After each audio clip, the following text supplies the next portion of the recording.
오늘 우리에게 주시는 하나님의 말씀은 신약성경 309페이지 갈라디아서 6장 17절 한 절 말씀, 하나님의 말씀을 제가 받들어서 읽습니다. 이후로는 누구든지 나를 괴롭게 하지 말라. 내가 내 몸에 예수의 흔적을 지니고 있노라. 아멘. 사도 바울이 갈라디아 교회를 향해서 내 몸에 예수의 흔적이 있다. 예수의 흔적이 있다. 이럽니다. 갈라디아 서신을 마무리하는 그 마지막 그 마감을 이렇게 하고 있는 거예요. 결론적인 말이죠. 나는 예수의 흔적을 내 몸에 가지고 있다. 흔적이라는 말은 우리 그 마크 한다 그러죠. 표시하는 거. 흔적은 표식입니다. 말하자면 신약 시대에 있어서 이 흔적이라는 거는 낙인을 찍는 거예요. 낙인을 찍을 때는 그 몇 가지 경우가 있는데 주인이 자신의 그 종에게, 그 노예에게 주인의 문양을 몸에 찍어서, 낙인을 찍어서 그 주인의 소유라는 것을 확인시키는 것이 흔적이고, 또 어떤 경우에는 우리도 지금 그렇죠. 그 군에 가면 그 부대마다 부대에 그 표식이 있습니다. 그 마크죠. 그걸 그 옷에 그 견장으로 붙이거나 가슴팍에 붙이거나 뭐 모자에 붙이거나 표식을 옷에 붙여서 어디에 소속되어 있는지를 확인하는 것. 그 흔적입니다. 또 어떤 경우에는 전쟁으로 포로를 삼으면 전쟁 포로 되었다라는 것을 일반인과 구별시키기 위해서 표식을 하는 그 낙인을 그렇게 찍기도 했습니다. 이게 다 흔적이라는 말입니다. 이게 그 당시에 이 낙인, 흔적이라는 말은 그래서 기분 좋은 표현입니까? 아니었죠. 아주 부정적이고 사실 그 당시에는 이렇게 낙인이 찍힌다는 것은 패배자요, 누구에게 그 노예가 되었다는 아주 이게 불편한 사실이 흔적입니다. 누구에게 소속됐다, 누구의 소유가 됐다, 그런 말이죠. 그러니 이 사람에게는요, 주인에게 복종해야만 한다는 의무가 따르게 되죠. 이 흔적을 받은, 낙인이 찍혀진 사람은 누구의 소유가 되어서 그에게 복종해야만 되는 의무를 가진 사람이 됩니다. 다르게 이야기하면 이 사람은 자기 마음대로 살 수 있는 자유가 없는 겁니다.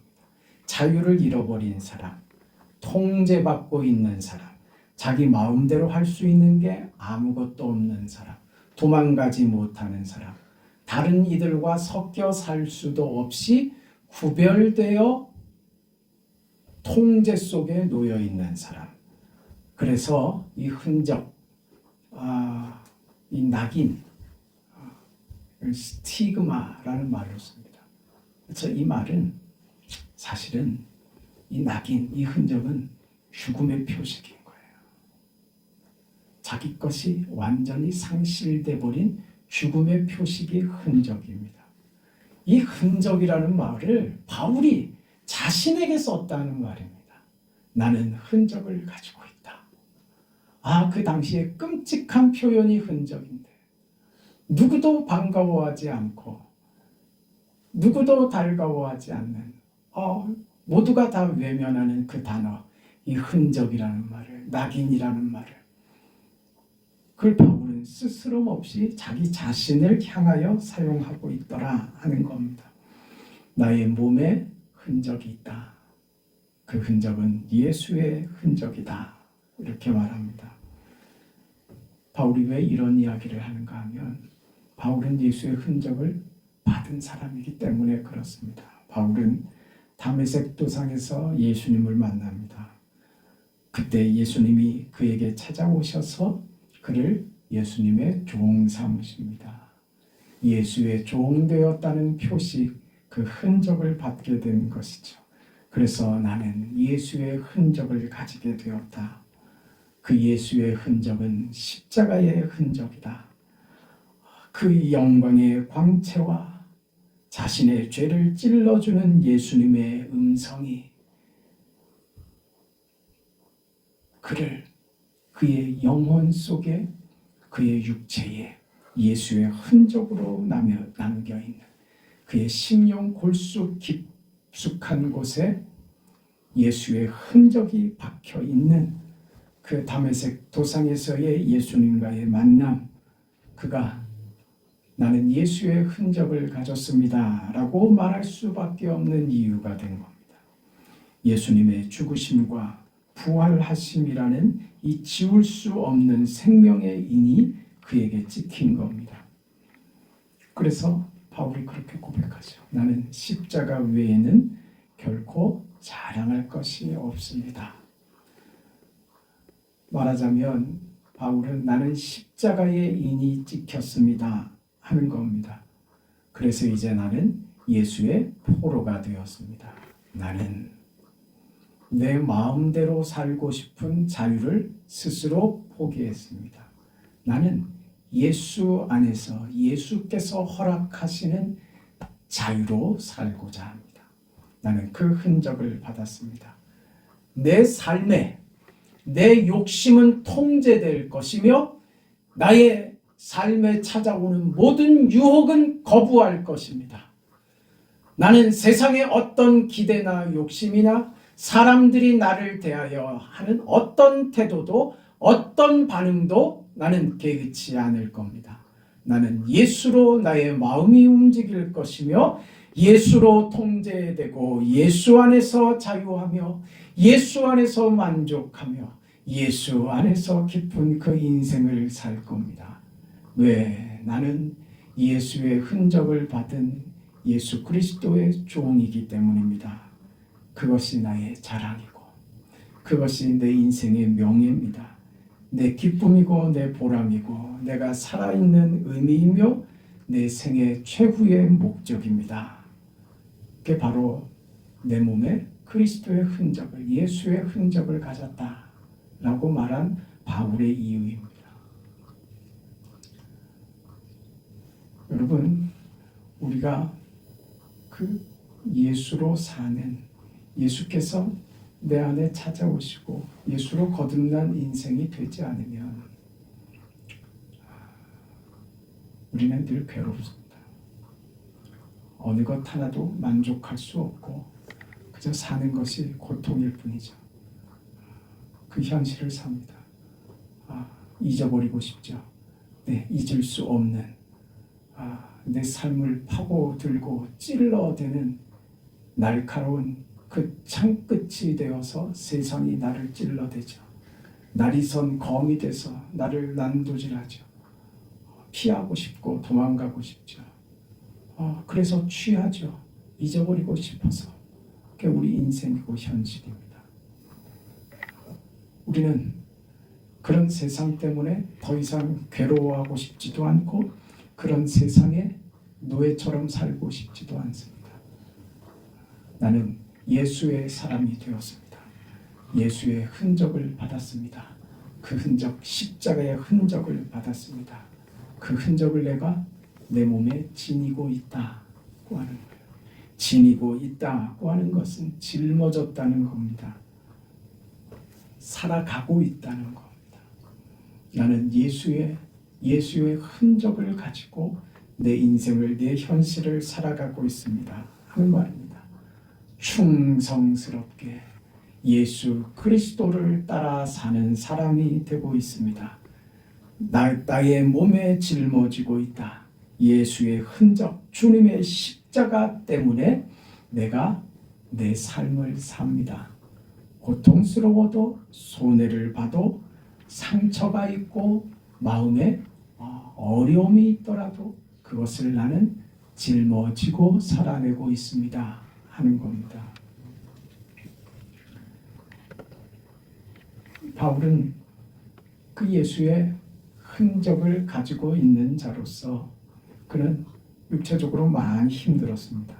유대인들에게 40에 하나 감한 매를 5번이나 맞았어요. 왜 40에 하나 감한 매를 때렸냐 하면 40대를 넘어가면 율법을 어기는 거예요.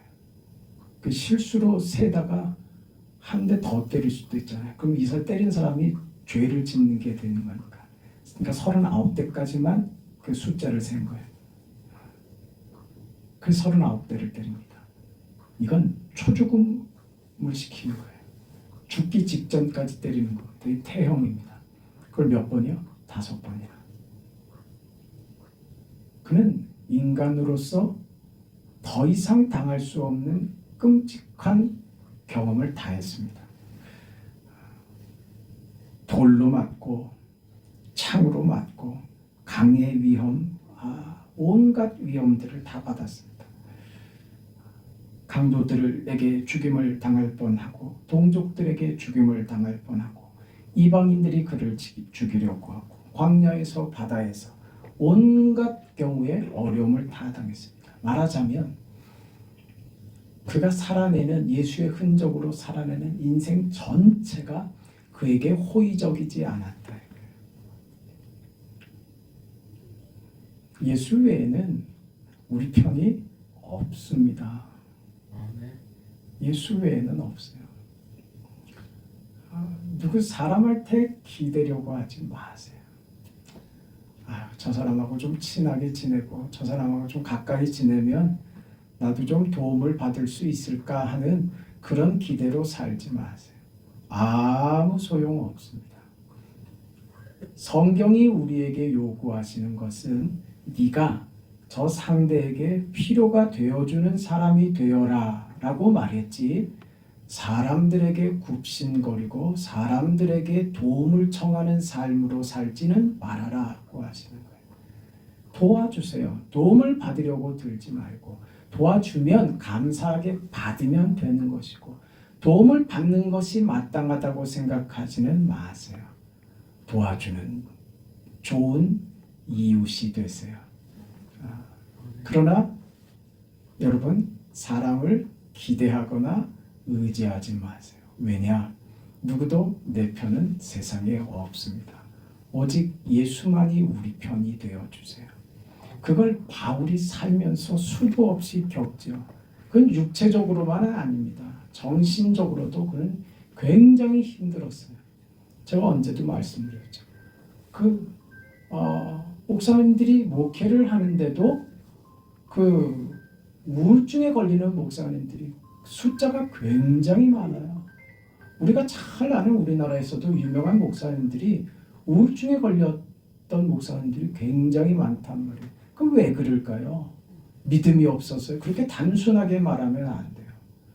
그만큼 정서적으로 정신적으로 굉장히 힘듭니다. 제가 있었던 교회 목사님도 우울증으로 굉장히 힘들어했습니다. 왠지 아세요? 수많은 교인들 속에 있는 것 같죠? 아닌 거예요. 아무도 내 편이 없다는 것을 늘 확인해요. 늘 공격당하고요. 다들 목사님 이러는 거 같지 않아요. 그렇지 않습니다. 뒤돌아서면 공격합니다. 온갖 소리들이 다 들어옵니다. 그걸 견뎌내는 것이 너무너무 힘든 거예요. 그래서 울부짖고 기도하고 하나님을 매달리는데 그게 본인이 이게 과도해서 넘쳐버리면 그게 감당이 안 돼서 우울증에 걸려버는 거예요. 어렵습니다. 바울은 안 그랬을까요? 바울도 괴로웠죠. 우리 종교개혁자였던 루터도 심각한 우울증에 빠져 있었습니다. 아니 그럴 수가 있는가? 그렇다니까요. 사람 힘듭니다. 우리 모두가 다. 여러분은 그렇지 않습니까? 늘 행복하고 편하고 웃음 짓고 아무렇지도 않습니까? 늘 나는 늘 행복한데요. 그건 제가 말씀 안 드리겠습니다. 그건 병이 있어서 그럴 확률이 많아요. 어떻게 우리가 늘 웃기고 늘 그렇습니까? 안 그래요. 힘들지 않습니까? 힘들지. 그러나 여러분, 그걸 살아내는 게 그 표현이 딱 맞아요. 견뎌내는 거지. 견뎌내는 하루하루가 참 힘겹습니다. 그런 인생이라고요. 바울이요, 우리보다 훨씬 심각하게 그 정신적인 위기감, 그 압력에 시달렸다는 말입니다. 그래서 그가 이렇게 고백하죠. 내가 날마다 내 속에 눌리는 것이 있다고요. 내 속에 눌리는 것이 있다고. 고린도후서 11장 28절에 가면 오히려 날마다 내 속에 눌리는 것이 있으니, 근데 그 눌림이 무슨 눌림이냐? 그 내용이 뭐냐? 모든 교회를 위하여 염려하는 것이다. 그를 그렇게 괴롭게 하고 힘들게 하고 눌리게 하는 그 정체가 뭐라고요? 교인들이라고요. 가르친 대로 안 하고 어디 가서 엉뚱한 거 듣고 와가지고 다른 소리를 교회 안에 들어와서 하고 하니까 바울이 그게 눌리는 거예요. 너무 괴로운 거예요. 교회를 하나님의 말씀 복음으로 가르치고 전하고 해서 교회를 세우니까 교회 안에 들어와 있던 사람들이 또 이상한 사람들을 만나서 바울이 가르친 거 그거 잘못된 거야. 그게 아니라 사실은 이런 거야 하면서 얘기를 하는데 바울에게 못 듣던 얘기거든요. 우리는 내가 못 듣던 얘기, 이 사람이 안 하던 얘기를 누가 하면 그게 새롭거든요. 그럼 이게 옳은 것처럼 남이 알지 못하는 것을 내가 들어서 새로운 정보와 새로운 지식을 가지게 되면 저 사람보다 내가 우월하고 똑똑한 것처럼 우린 본성적으로 그걸 가지고 있다고요. 그래갖고 교회에 와서 뭘 해요? 바울이 가르친 그 가르침과 다른 가르침을 자기가 주면서 상대적으로 그러면 누가 더 우월하게 느껴지겠어요? 바울보다 내가 한 수 위다 이렇게 되는 거예요. 이게 바울을 너무너무 괴롭혔던 거예요. 여러분 어디 가서 무슨 이야기를 듣고 교회 와서 새로운 이야기라고 자기가 알고 있는 것이라고 하면서 목사의 가르침과 다른 이야기를, 사실은 그게 아니라 이게 교회를 죽이는 행위라고요. 지금 바울이 내 속에서 날마다 눌리는 것이 있다고요. 교회 때문에 내가 날마다 눌린다. 너희 성도들 때문에 내가 날마다 눌린다. 이게 정신적으로 그가 당하는 고통이었다는 거예요. 몸으로 당하는 것은 차라리 한번 맞고 말면 그만인데요. 이렇게 잘못된 가르침이 교회 안에 들어와서 교회를 무너뜨려 버리는 것을 보는 것은 이건 참담합니다. 그러니까 교회 안에 어떤 나쁜 분위기도 가지고 들어오면 안 돼요. 부정적인 분위기, 잘못된 가르침이 교회 안에 들어오면 안 됩니다. 목사는요, 목숨 걸고 싸울 겁니다. 어떻게 생각하든 교회를 무너뜨리는 근간이 되는 근본적인 문제를 건드리면 그건 용납할 수 없는 겁니다. 포도원을 허는 작은 여우를 잡으라 그랬어요. 그 여우 얼마나 이쁜데 뭘 그 굴 좀 팠다고 여우를 때려잡습니까? 그러다 어떻게 돼요? 포도원이 망치는 거예요. 포도나무가 다 죽어버린대. 그런 거예요. 잡아야 될 건 잡아야 되는 거예요. 신천지가 교회 안에 들어오는 것에 저 사람도 이렇게 들어와서 같이 예배드리다가 거듭나고 그런 데서는 낙천적이고 긍정적인 얘기를 하면 안 되는 거예요. 포도원을 허는 작은 여우는 잡아야 되는 거예요. 교회 안에 그 선한 분위기, 서로 위하고 존중하며 사랑하며 품어주고 져주는 이 분위기, 이 좋은 분위기를 깨는 어떤 성질도 교회 안에 들어오면 안 돼요. 그건 여러분 주먹으로 때려서 폭력으로 제지하지 마시고 그런 건 사랑으로 확 끌어안아 버리는 거예요. 그런 소리 하지 마. 그런 소리 하지 마. 당신만 아파. 나도 아프고. 그건 우리가 만드는 건강한 분위기인 거예요. 그렇게 우리가 잘 만들어졌잖아요. 그 다음에 영적인 건 이건 쫓아내야 됩니다. 그걸 한단 말입니다. 그걸 자랑스럽게 한다고요. 내가 목사보다 더 낫다. 목사가 모르는 거를 내가 알고 있다는 식의, 그건 목사와의 대결이 아니에요. 그 목회를 헐게 만드는 거예요. 포도원을 허는 것이란 말입니다. 그걸 방심하면 안 돼요. 이런 게 지금 바울에게 있어서 너무너무 힘들게 하고 괴롭게 했던 문제들입니다.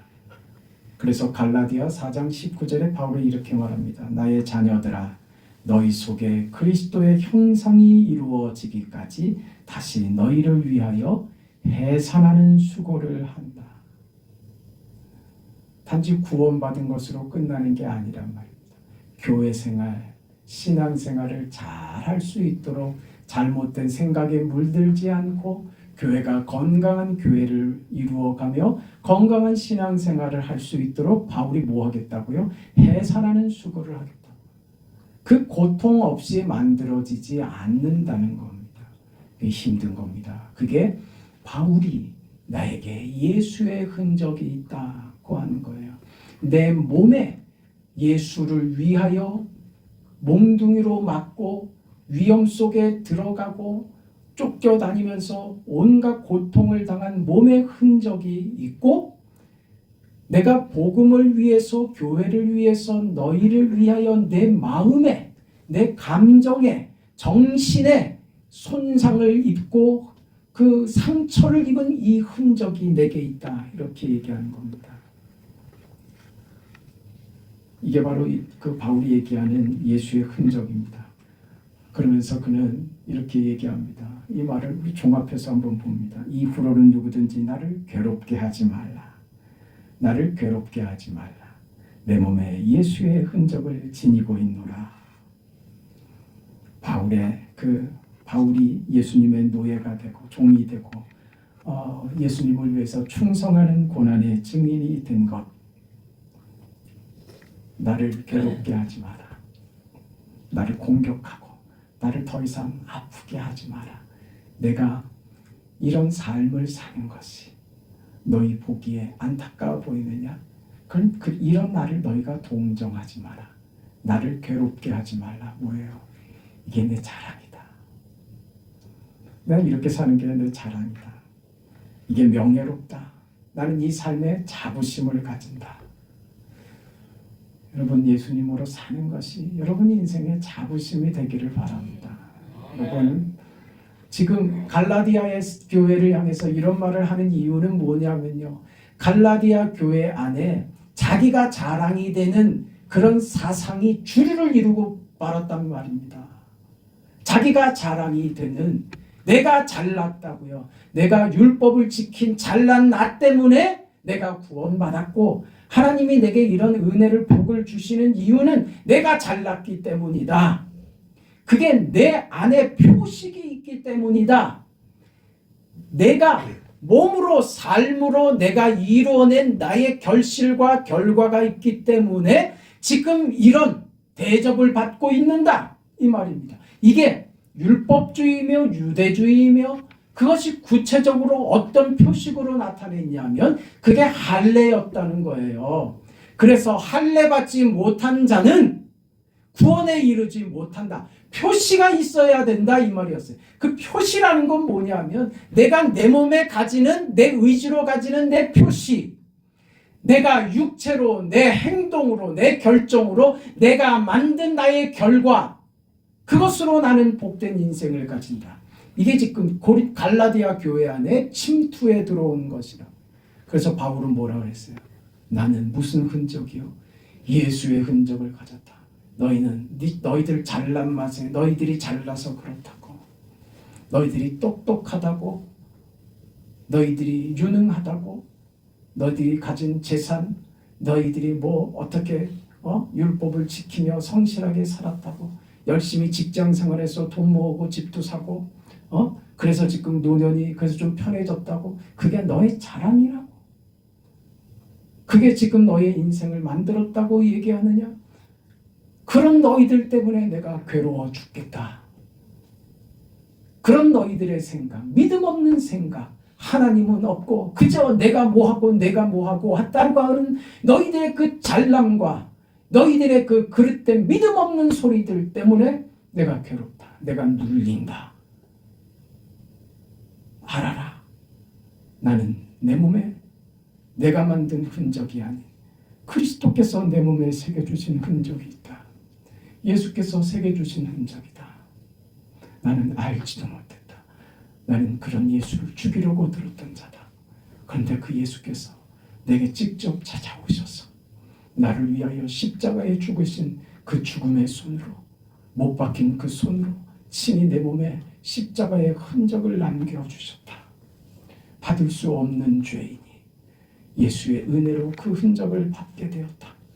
그것이 나의 자랑이며 나는 마땅히 그래서 주를 위하여 사는 것이 내 영광이고 내 명예가 되었다. 지금 나는 그 주님을 위해서 너희를 위한 지금의 수고를 열심히 마땅하게 감당하고 있다. 이게 나의 자랑이다. 너희들 너희 자랑하지 마라. 너희 몸을 자랑하지 마라. 예수님 밖에는 우리가 자랑할 것이 없다. 내 몸에 예수의 흔적을 가졌다. 이것이 나의 영광이다. 나를 괴롭게 하지 마라. 여러분, 예수의 흔적으로 사시는 여러분, 세상이 여러분을 괴롭게 할 겁니다. 나를 괴롭게 하지 마세요. 나를 유혹하지 마세요. 나를 흔들려고 들지 마세요. 나는 예수로 만족합니다. 나는 예수의 노예가 된 것, 예수의 종이 된 것, 예수님께 매여 있는 이것이 나의 자랑입니다. 그런 여러분의 인생 되시기를 바랍니다. 여러분, 나를 괴롭게 하지 마세요. 나는 오직 예수밖에 없는 예수의 흔적을 받은 사람입니다. 그렇게 살기로 내 마지막 생에 마지막 숨을 거두는 그 순간까지 그 예수를 위해 살 겁니다. 그 예수님은 나를 버리지 않고 나를 찾아오셔서 내게 그 사랑의 흔적을, 죽음의 흔적을 남기셨기 때문입니다. 그런 여러분의 인생 되시기를, 그런 25년의 마감과 새로운 26년을 그 예수의 흔적으로 살겠습니다 하는 그런 여러분의 한 해가 되시기를 주의 이름으로 축원합니다. 하나님 은혜와 사랑을 감사합니다. 나에게 예수의 흔적이 있노라. 이 바울의 고백이 오늘 우리의